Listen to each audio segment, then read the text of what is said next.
in here. This is my china. Oh my God, have mercy. You smell it? Oh my God, look at the water. Karen Fontenot searches through the wreckage of her flooded home, salvaging what's left. Literally gut everything from waist down and start over. It's total devastation. This is what the aftermath of Louisiana's flood looks like. Piles of waterlogged carpets, heaps of soaked mattresses, mounds of ruined furniture.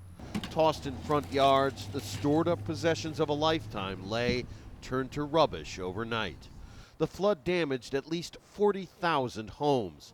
Conditions here in Denham Springs are typical. For every homeowner on this street and thousands of others like it in this area, the floods represent a personal financial catastrophe.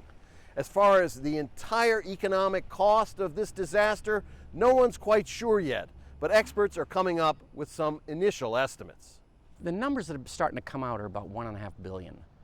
And like I said, Katrina was $150 billion, so it gives you kind of a perspective on the size here. But but if you're that person living in Baton Rouge and Lafayette, that doesn't feel like 1/100th of the difference. The other real sad story is that so many people had no flood insurance, and when you have something like this, your regular homeowner's insurance doesn't cover it.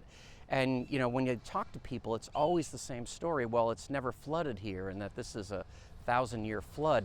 Small businesses like this family-owned motel will be closed indefinitely. Bigger companies also took a hit.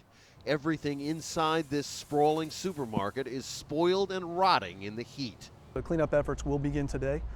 So we don't know the time frame for how long it'll actually take, but it is significant. So all perishables, all dry goods, everything would have to be removed. Limited amounts of federal rebuilding money will be available to those who qualify, but construction experts say a rush to repair carries its own risks. 40,000 houses that have been flooded here. There's going to be so much work. The local building force cannot handle that in a reasonable amount of time. People will come, storm chasers will come here to do some rebuilding. Some of them are good, on average they're not.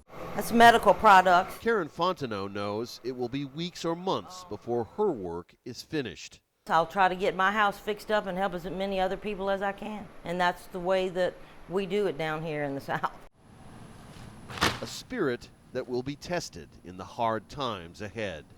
Rob Reynolds, Al Jazeera, Denham Springs, Louisiana.